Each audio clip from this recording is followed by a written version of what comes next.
Tengo poquita.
Es que con el esfero delgadito.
Amados de Dios, muy buenas tardes.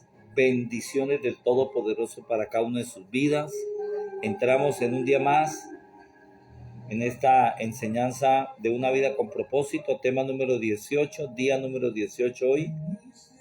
Y quiero que entremos en comunión con el Padre para que esta enseñanza sea hoy trayendo el beneficio, la instrucción y sea trayendo sobre todo el equipamiento que tiene que ser para que el Señor pues termine finalmente haciéndonos entender ese propósito que tiene para con nosotros. Entonces quiero que oremos al Padre. Padre, te doy gracias, agradecido contigo por la vida, Señor, por la salud, porque nos permites estar aquí nuevamente frente a esta transmisión en vivo, a esta oportunidad, a este espacio a través de la página de Facebook, a la luz de la palabra.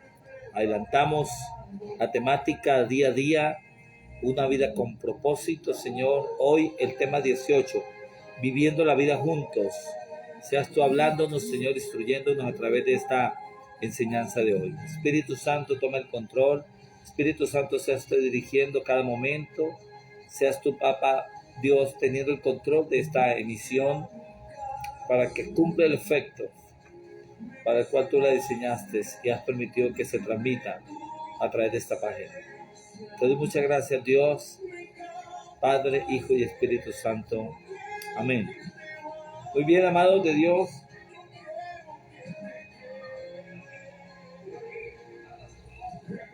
Vamos a entrar en materia. Avanzamos viviendo la vida juntos. El tema de hoy, viviendo la vida juntos. Y en Colosenses capítulo 3, versículo 15. Colosenses 3:15 nos dice: estos fueron llamados a formar un solo cuerpo, el cuerpo de Cristo. Estos somos nosotros, amén. Y también dice Salmos 133:1, cuán bueno y cuán agradable es que los hermanos convivan en armonía. La otra versión dice: qué bueno y qué es agradable, y cuán bueno y cuán agradable es habitar los hermanos juntos y en armonía, amén. Bien, la vida fue diseñada definitivamente para compartir. La razón es que nosotros compartamos como el cuerpo de Cristo, amén. Entonces la intención de Dios es que nosotros como pueblo de Él experimentemos la vida juntos. En la Biblia esta experiencia comunitaria se conoce como vivir en comunión, bíblicamente. En la actualidad, sin embargo, la palabra ha perdido mucho de su significado bíblico. Y tener comunión se usa para referirse a la conversión espontánea, por ejemplo. Se usa para la socialización, las comidas, la diversión, pero no se usa en el profundo propósito. Entonces la pregunta es, ¿dónde tienes comunión? ¿Significa a qué iglesia asistes? Para muchos eso es, ¿verdad? Afirmar, quédate después del servicio para un momento de comunión, por ejemplo, quiere decir que tendremos un refrigerio, por decir algo, ¿verdad? La verdadera comunión es mucho más que asistir a un agasajo. La verdadera comunión es más que asistir a los servicios dominicales, es más que asistir a un seminario, es experimentar la vida juntos. Eso es más la verdadera comunión. Consiste en amar desinteresadamente, por ejemplo. Consiste también en compartir con corazón sincero, servir en la práctica. Comunión también significa hacer sacrificio. Comunión también significa consolar y socializarse con los que sufren y solidarizarse también con los que sufren mejor. Y todos los demás mandamientos que el Nuevo Testamento nos refiere o nos manda a hacer los unos por los otros. Eso es comunión, más que un momento de compartir. Con todo aquello relacionado con la comunión, el tamaño sí importa. Cuanto más pequeño mejor, ¿verdad que sí? Quiere decir que con una multitud se puede adorar, con una multitud se puede alabar, pero no se puede tener comunión. Cuando hay demasiados es muy complejo, ¿verdad? Cuando los grupos son superiores a 10 personas, por ejemplo, algunas dejarían de participar o dejarán de participar. Por lo general, las más calladas se quedan calladas y los más habladores hablamos. Amén. En sí unos ejercerán dominio sobre otros, pero Jesús ministró en el contexto de los pequeños grupos de discípulos. Pudo haber elegido a más de 12, ¿verdad que sí? Puede haber sido 15, 20, pero fueron 12. Pero sabía que 12 es prácticamente el tamaño máximo posible para permitir la participación de todos, células o grupos pequeños. El cuerpo de Cristo, como el tuyo, mi amado hermano, en su totalidad o en realidad, es en realidad una colección o un armaje de varias células, de varios órganos, de varios tejidos que van haciendo en definitiva un grupo de sistemas que entrelazados todos pues funcionarán para un propósito, ¿verdad? La vida del cuerpo de Cristo, como el tuyo, está entonces formado de células, y debido a esto todos los cristianos necesitan estar comprometidos con un grupo pequeño de hermanos, con un grupo pequeño de amistades cristianas o grupos dentro de cada iglesia, ¿verdad que sí? Ya sea una reflexión en los hogares, como una célula, por ejemplo, o una clase dominical, o un grupo de estudio bíblico, discipulado, etc. La verdadera comunidad se gesta en esos lugares. La verdadera comunidad y la verdadera comunión se gesta en esos grupos pequeños, no tan grandes, no en las reuniones masivas de cultos inmensos, no. Piensa en la iglesia como en un barco y los pequeños grupos son los botes salvavidas. Amén. Esto es importante porque Dios ha hecho una promesa increíble con respecto a los pequeños grupos de creyentes. Allí en el libro de Mateo capítulo 18, versículo 20, dice, porque donde 2 o 3 se reúnen en mi nombre, allí estoy yo en medio de ellos. Donde 2 o 3, grupos pequeños. Por desgracia, pertenecer a un pequeño grupo tampoco no es garantía de que se experimentará una verdadera comunión, porque puede ser que seamos 10, 12, 15, pero apáticos, como reacios, como que no quebramos el hielo, como que no tenemos empatía. Tampoco garantiza que un grupo pequeño nos vaya a permitir tener una verdadera comunión. Muchas clases de la escuela dominical y los grupos pequeños son superficiales, no tienen la idea de lo que es experimentar la vida en comunión, una vida genuina. Entonces, ¿cuál es la diferencia entre la comunión verdadera y la comunión falsa? Vamos a hacer un paralelo entre estas dos clases de comunión, la verdadera y la falsa. Pues bien, empecemos diciendo que en la comunión verdadera experimentamos autenticidad. ¿Cómo sabemos que una comunión es verdadera o se está gestando una verdadera comunión en un grupo, así sea pequeño o mediano? Pues sencillamente porque experimentamos autenticidad. La comunión auténtica no es superficial. La comunión auténtica es profunda, consiste en una expresión genuina, o sea, una expresión que nace de nuestro corazón, desde lo más íntimo de nuestro ser. El verdadero compañerismo de unos con otros ocurre cuando la gente es honesta con lo que es y con lo que sucede en su vida. Comparte sus penas, revela sus sentimientos, confiesa sus fracasos, manifiesta sus dudas, reconoce sus temores, admite sus debilidades y pide ayuda y oración a los demás. Allí es donde verdaderamente se gesta una verdadera comunión. Cuando yo me abro a los demás, cuando yo me doy a conocer a los demás, cuando doy a conocer mis debilidades que necesito a los demás, cuando pido ayuda en oración, cuando pido que me rodeen de compañerismo, que me ayuden a dar fuerzas o ayudar a tener verdaderamente fortaleza en algún momento que se nos pueda presentar de dificultad. Entonces la autenticidad es exactamente lo contrario a lo que encontramos en algunas iglesias, porque en vez de una atmósfera de sinceridad, de humildad, lo que encontramos en algunas iglesias es un fingimiento, a veces una hipocresía, roles, politiquería o una cordialidad superficial, o en otras una trivialidad conversacional o una trivial conversación. A veces se encuentran unos ambientes en las iglesias que le provoca uno como salir corriendo, ¿verdad? Como que no hay empatía, como que no cayó uno bien allí. Desafortunadamente le falta mucho el calor humano, le falta mucho el amor, la misericordia.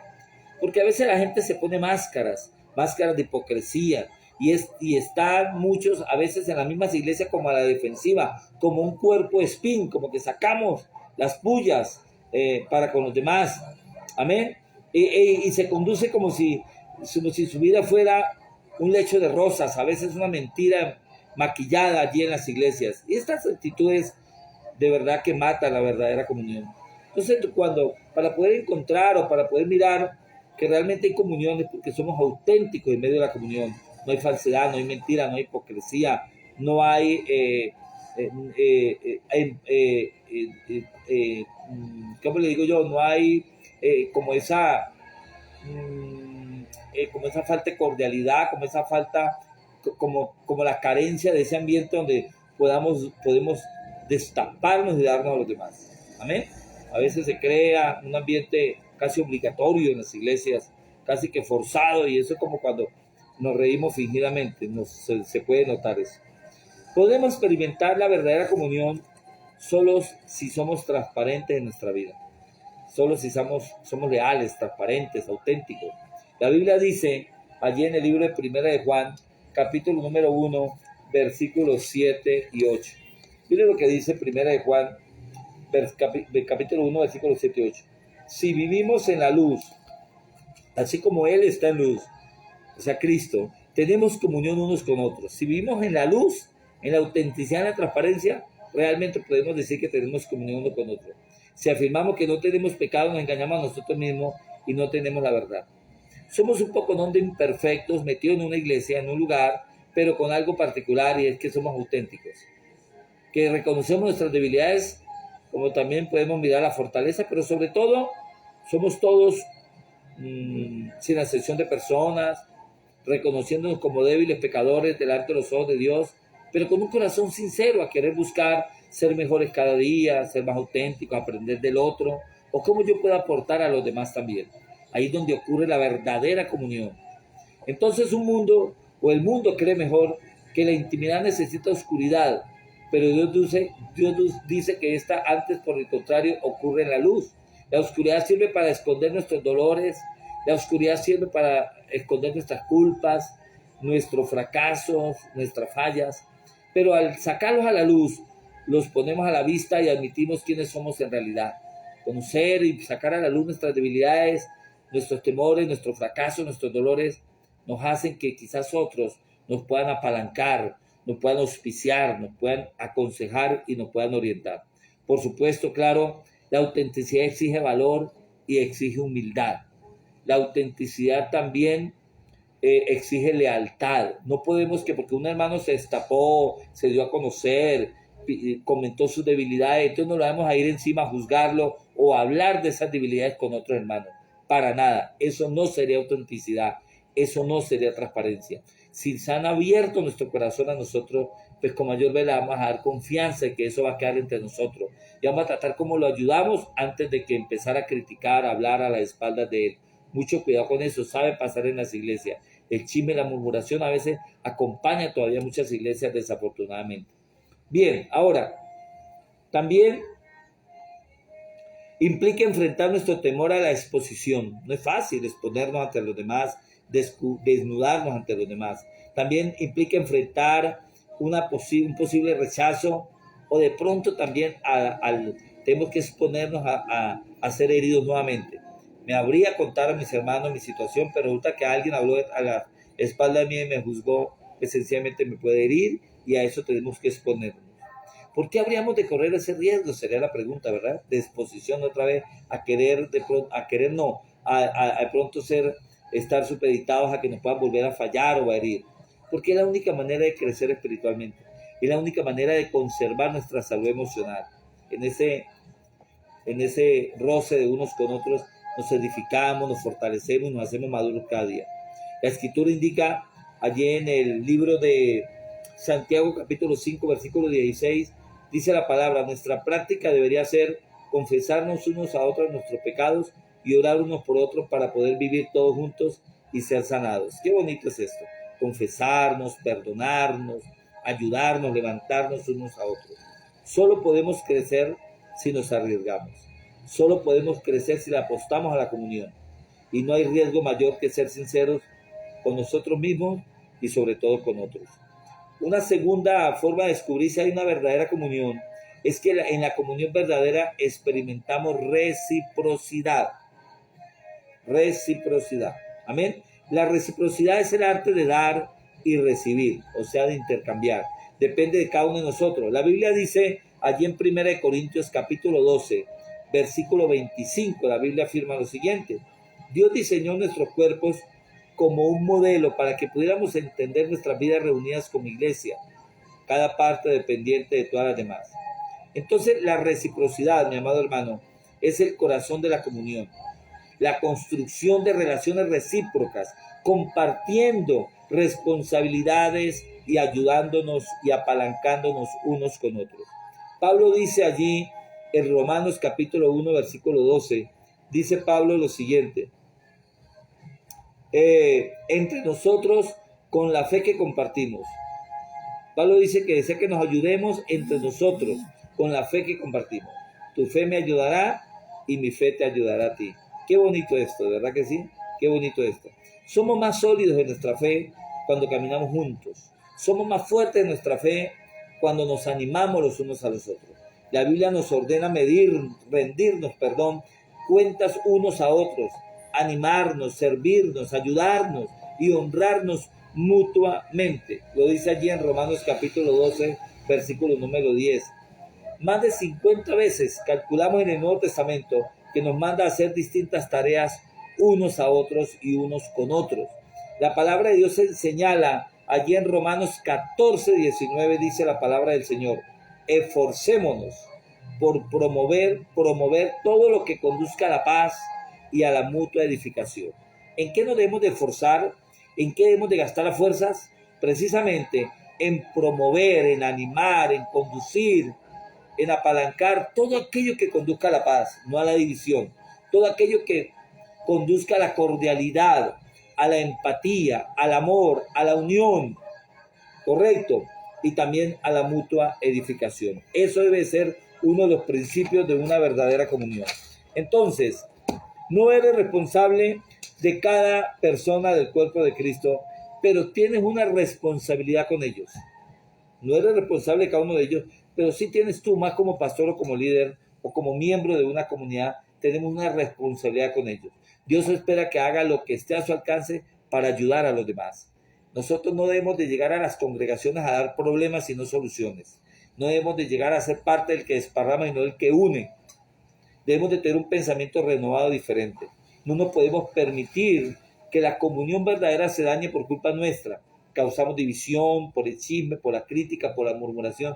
Tengamos mucho cuidado. Es un cáncer en definitiva en las iglesias cuando se presenta esta anticomunión. ¿De acuerdo? Cuidado con ello. En que usted participe o usted promueva esta anticomunión a través de los problemas, de los roces, de las críticas. Usted llegó para dar soluciones.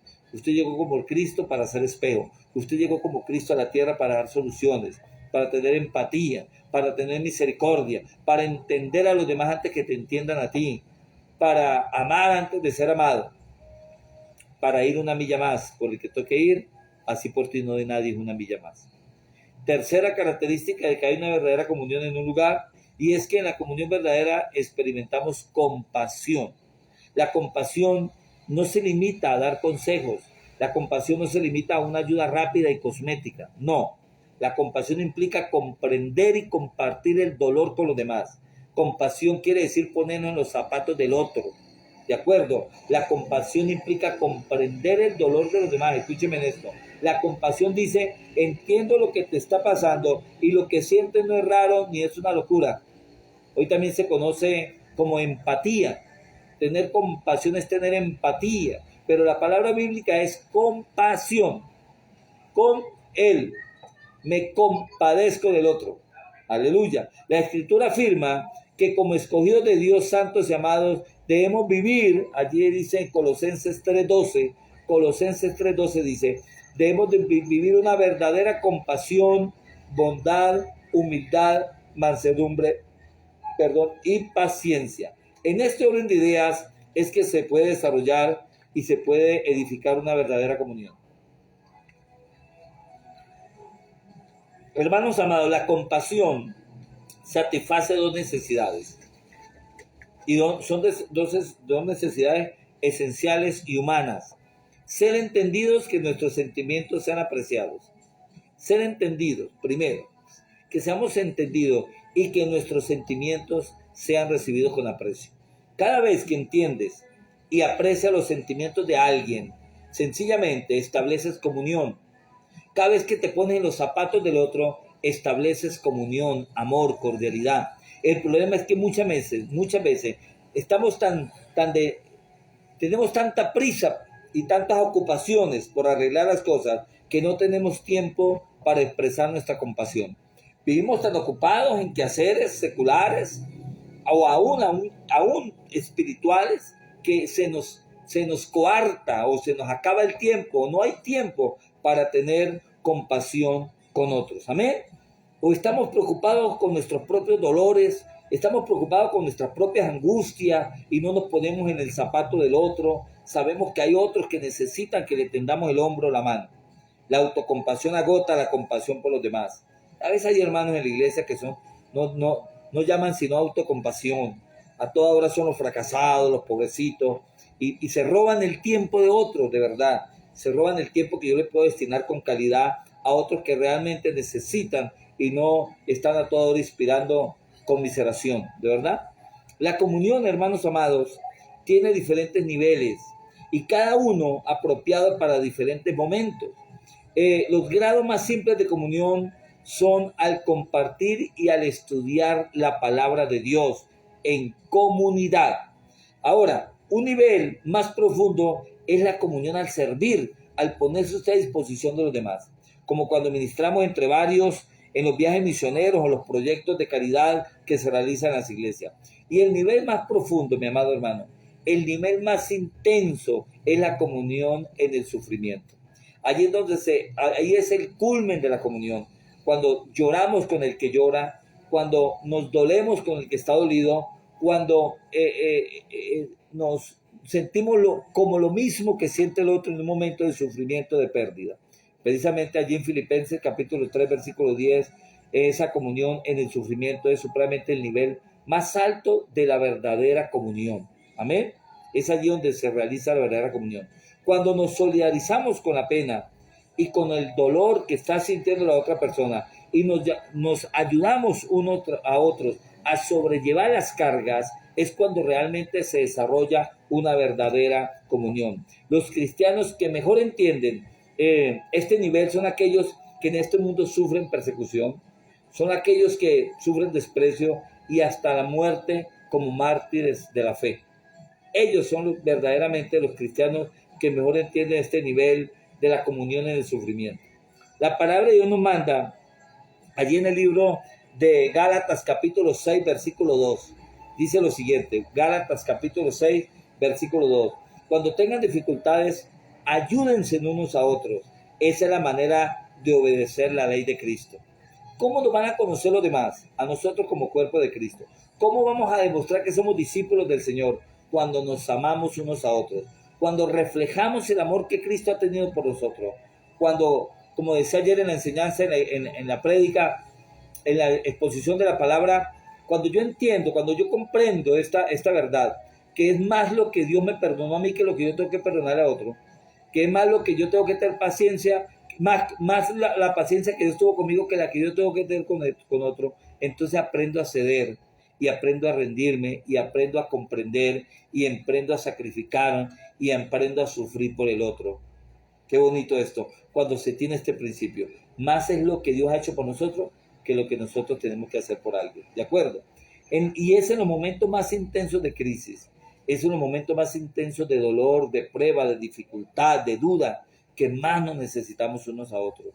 A veces cuando personas en la iglesia, en la congregación, pasan por momentos de pérdida de un ser querido o quizás de la salud, es cuando a veces más nos aislamos de esos hermanos o los hermanos se quieren aislar de la comunidad. Cuando las circunstancias nos aplastan y nuestra fe se derrumba, es cuando necesitamos el brazo amigo, el hombro amigo en el cual yo me pueda recostar. Es cuando más podemos decir que necesitamos a nuestros amigos creyentes, a nuestros hermanos en la fe. Necesitamos contar con un pequeño grupo de amigos que tengan fe en Dios por nosotros para permitirnos salir adelante. Cuando necesitamos ese grupo de confianza, ese grupo pequeño de hermanos amados que nos puedan brindar un apoyo y nos puedan servir como de sustento y nos puedan dar ese ánimo para poder seguir adelante. En un pequeño grupo el cuerpo de Cristo es real y tangible. En los grupos grandes difícilmente se puede tocar al Señor, se puede ser tangible a estas cosas por lo mismo por el número grande de personas. Y aunque Dios parezca distante, hermano amado, Él siempre está con nosotros. Él dijo que siempre está con nosotros hasta el fin del mundo. Entonces, durante su sufrimiento, por ejemplo, miremos el caso de Job. Podemos mirar que necesitó con desesperación contar con ese grupo. Clamó en el capítulo 6, versículo 14, Job, y dijo: aunque uno se aparte del temor al Todopoderoso, el amigo no le niega su lealtad. Los verdaderos amigos no están para juzgar al que cae. Los verdaderos amigos en Cristo son aquellos que te levantan y te dicen: fallaste, pero se puedes levantar. Cristo no te va a juzgar ni te va a condenar por eso. Él te comprende, Él está contigo. El Espíritu tuyo te va a hablar, si eres un hombre o una mujer guiado por el Espíritu Santo. Te va a hacer sentir la paz, porque Cristo es eso, paz. Sencillamente, si nos equivocamos, nos levantamos. Si nos caemos, nos volvemos a levantar y nos sacudimos como verdaderos hijo de Dios. Amén. Entonces, no es posible tener comunión sin perdón. Dios nos dice allí en el Colosenses capítulo 3, versículo 13, no guarden rencor. No guardemos rencor, así sea grande lo que nos hayan hecho en daño. No guardemos rencor porque una raíz de amargura hace perder nuestra salvación. Cuando usted vive en amargura, en hiel de amargura, cae en prisiones, hermano amado. Y no puede ser usted feliz, ni mucho menos los que están alrededor suyo. Tengamos comunión, por favor. Porque la amargura y el resentimiento que se guarda en el corazón destruyen la comunión. Cuando yo vivo a la defensiva, cuando no le creo, cuando no tengo confianza en los demás, pues seguramente es porque no he perdonado, porque tengo amargura en mi corazón. Entonces, como somos pecadores, y aparte de ser pecadores somos imperfectos, inevitablemente nos lastimamos unos a otros. Es inevitable que esto pase en las congregaciones. Ahora, en ocasiones lo hacemos intencionalmente, dañamos a otro intencionalmente, y en otras sin mala intención, pero de una manera o de otra requiere cantidades enormes de misericordia y de gracia crear y sostener la comunión, amados hermanos. Amén. La Escritura dice y afirma allí en el libro de Colosenses, capítulo 3, versículo 13. Tengan paciencia unos con otros y perdónense si alguno tiene una queja contra otro. Así como el Señor los perdonó, perdonen también ustedes. La base de la verdadera comunión. El desarrollo de un compartir en comunión maravilloso, de esa compasión los unos por los otros, se desarrolla cuando hay perdón. Aquella persona que tiene amargura, resentimiento, está desconfiado todo el momento, es aquella persona que no ha sanado su corazón. Es aquella persona que iba a la defensiva, como lo dije, como sacando las espinas como cuerpo espín, apenas alguien se le acerca. Somos desconfiados con todo el mundo, no le creemos a nadie. No, hermanos amados, esto no trae verdadera comunión. Esto destruye la comunión verdadera. Grupos, hermanos, iglesias que me escuchan, perdonen, pónganse cuentas, hermano. Saque ese tarugo que tiene con alguien o con otro, su líder, su pastor, su vecina, su suegra, su amigo, su cuñado, su primo, su compañero de trabajo, su jefe, con el que sea.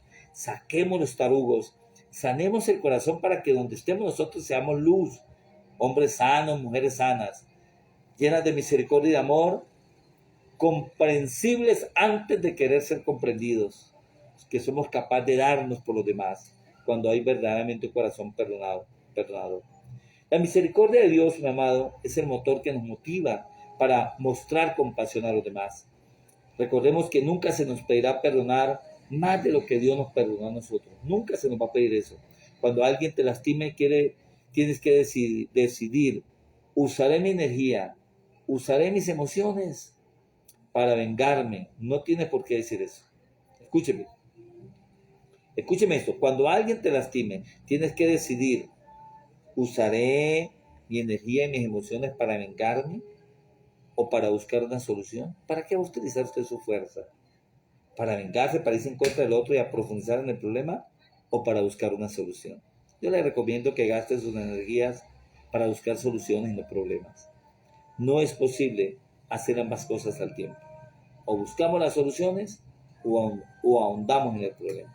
Muchas personas son renuentes, duras al mostrar misericordia por los demás, porque no entienden la diferencia entre confianza y perdón.